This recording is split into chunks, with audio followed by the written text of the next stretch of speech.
नमस्ते साथियों, स्वागत है आपका एक बार फिर से एक इम्पोर्टेंट क्वेश्चन में। ठीक है, तो इम्पोर्टेंट क्वेश्चन की सीरीज को हम कंटिन्यू करते हुए आज एक नया क्वेश्चन करने वाले हैं, जो एक मेंसुरेशन में ट्रायंगल बेस्ड क्वेश्चन है।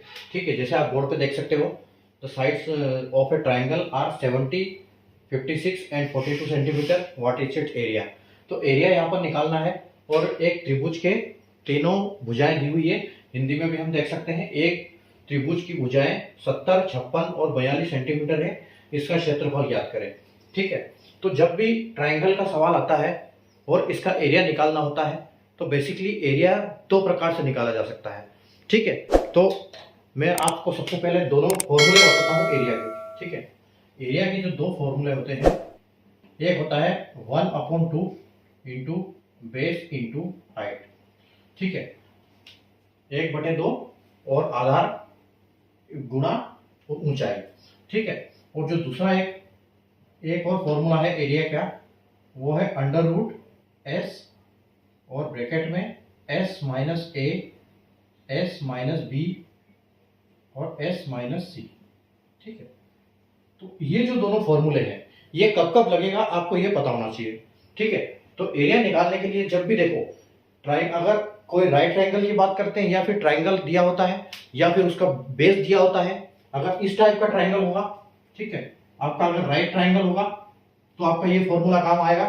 ठीक है, अगर या फिर इस टाइप का ट्रायंगल होगा और इसका ये पूरा दिया होगा कि ये जो है बेस है, बेस उसका इतना है, तो आपको पता रहेगा कि हाँ ठीक है, बेस इतना है, तो ये हाइट आप निकाल सकते हो उससे। ठीक है, लेकिन जब उसकी साइड की तीनों जो मेजरमेंट होता है दिया है यहाँ पर, जैसे आप देख सकते हो कि 70 सेंटीमीटर, 56 सेंटीमीटर और 42 सेंटीमीटर आपको दिया हुआ है, लेकिन यहाँ ये कहीं दिया हुआ है कि कौन सी इसमें बेस है।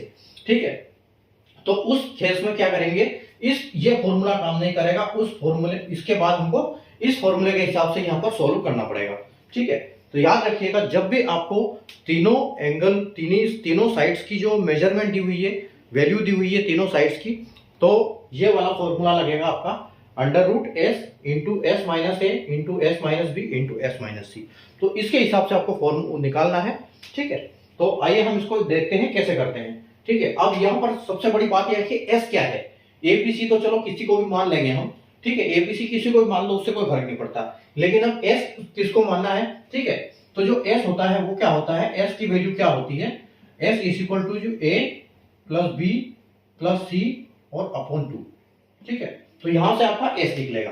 तो ए बी सी देखो क्या है, आपका यहाँ 70 है, प्लस 56 है और प्लस 42 है। ठीक है, प्लस 42 है और अपॉन में 2 आ जाएगा। ठीक है, तो आप इन तीनों को जोड़ो और इसको आधा कर दो, तो वो आपका s हो जाएगा। ठीक है, उसके बाद s में से एक निकालेंगे, s में से दूसरा निकालेंगे, s में से तीसरा माइनस करेंगे, तो आपको ये आ जाएगा। ठीक है, तो आप इसको पहले ऐड कर लो। ठीक है, तो 6 यहाँ पर आपका 6 और 2 8 आ गया, 7 5 12, 12 और 4 16, यानी कि 168 आ गया। अब 168 को अगर हम काटेंगे तो ये आ जाएगा आपका 8 और 4, यानी कि आपकी जो s की वैल्यू है, ठीक है, जो आपकी s की वैल्यू है वो क्या है, 84 है। ठीक है, s आपका 84 आ गया। अब हम अपने इसको इसमें डालते हैं। ठीक है, तो अंडर रूट में रहेगा ये, और 84 s की जगह पे हम 84 रखेंगे। ठीक है, s की जगह पे हम 84 रखेंगे, और यहाँ आपको पता है कि जहां ब्रैकेट होता है वहां इंटू लगाओ, तो s माइनस वन यानी कि क्या होगा, इंटू 84। यहां पर आपका आ जाएगा 84, तो इंटू में आ जाएगा आपका 84 माइनस a यानी कि 70। ठीक है, इंटू में फिर आ जाएगा आपका 84 माइनस 56, और फिर आपका आ जाएगा 84 माइनस 42। ठीक है, तो ये आपका पूरा अंडर रूट में यहां तक चल रहा है। उसके बाद देखो क्या होगा कि 84 तो ठीक है, 84 में से 70 माइनस करोगे तो आपके पास बचेगा 14। ठीक है, उसके बाद बचेगा 84 में से 56 माइनस करोगे तो आपके पास बचेगा 56, यानी कि 4 60 और 70 और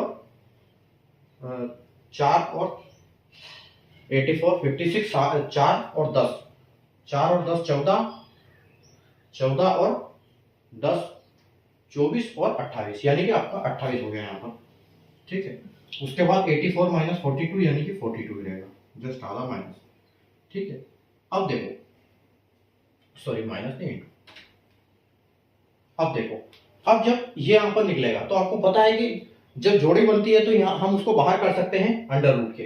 तो फाइनली हम करना अंडर रूट के बाहर ही है, लेकिन हम इनको मल्टीप्लाई नहीं करेंगे। ठीक है, जब भी ऐसी मल्टीप्लाई मिले आपको तो आपको क्या करना है, इसको प्राइम नंबर में तोड़ दो। उससे क्या होगा, आपका आसान हो जाएगा कैलकुलेशन और जल्दी से जल्दी आपका आंसर आ जाएगा। तो 84 को अगर हम प्राइम नंबर में तोड़े तो देखो 84 को अगर हम तोड़े यहाँ पर, तो पहले हम अंडर रूट कर लेते हैं। देखो 12 सत्ती 84, ठीक है, यानी कि 7 इंटू, और 12 को कैसे कर सकते हैं, 2 इंटू 2 इंटू 3। ठीक है, तो यहाँ पर 3 इंटू 2 इंटू 2। ठीक है, आपका ये 84 यहाँ पर कंप्लीट हो गया, यानी कि 2 दूनी 4 और 4 तिया 12 और 12 सत्ती 84। ठीक है, यानी 84 आपका कंप्लीट हो गया। 14 को कैसे तोड़ सकते हैं हम, 7 इंटू 2, 7 इंटू 2। ठीक है, अगला 28 को कैसे तोड़ सकते हैं, 7 इंटू 2 इंटू 2, तो 7 इंटू 2 इंटू 2। ठीक है, और 42 को कैसे कर सकते हैं, यानी कि 7 या 21 और इंटू 2, तो 7 इंटू 3 इंटू 2। ठीक है, तो ये आपका यहाँ पर ये कंप्लीट हो गया।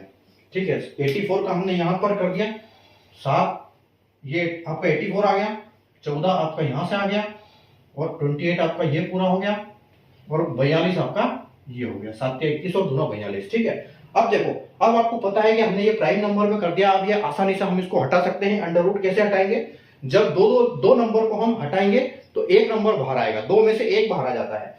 तो देखो यहां आपका 7, इस 7 से और ये 7, इन दोनों 7 में से हम एक 7 को बाहर ले लेंगे। ठीक है, उसके बाद देखो एक 7 ये है और एक 7 ये है, तो इसको और बाहर ले लेंगे। ठीक है, उसके बाद देखो आपका 3 एक जगह है और ये 3 एक जगह है, तो 1 3 हो गया। ठीक है, अब आपका 2 कितना हो गया, 1 2 3 4 5 6 जगह, यानी कि हम 2 2 3 बार निकाल लेंगे बस। अब आप इसको मल्टीप्लाई कर दो, ये अंडर रूट के बाहर आ चुका है। ठीक है, ये जोड़ी इनकी एक एक बाहर आ गए, तो 7 7 49 और 3 दूना 6, 6 दूनी 8, यानी कि 8 और 8 या 24। बस आपका कैलकुलेशन बस अब इतना सा बचा है, 49 इंटू 24। ठीक है, तो 49 को आप 24 में मल्टीप्लाई कर दो। ठीक है, तो 49 इंटू 4 कितना हो जाएगा, यानी कि आप देखो यहाँ पर ऐसे दिमाग से करना है इसको कि 49 इंटू 4, यानी कि 50 में 1 कम है, तो 200 में 4 कम हो जाएगा, तो ये आपका आ जाएगा 196। ठीक है, 196 आ गया, और 50 गुना यानी कि 98 आ गया, 98 आ गया। बस इसको 6 और 8 और 8 16 और 17, 17 और 1 9 10 11, यानी कि जो आपका आंसर होगा वो क्या होगा, 1176, जो कि ऑप्शन ए बिल्कुल यहाँ पर करेक्ट हो जाएगा। तो जब भी आपको ट्राइंगल की 3 भुजा दी हुई हो वैल्यू और आपको उसका एरिया निकालना हो, तो ये वाला फॉर्मूला लगेगा और इस हिसाब से ये निकलेगा। ठीक है, और कैलकुलेशन को आसान करने के लिए हम ये वाला मेथड यूज कर सकते हैं। आप चाहो तो वैसे भी इसको कर सकते हो।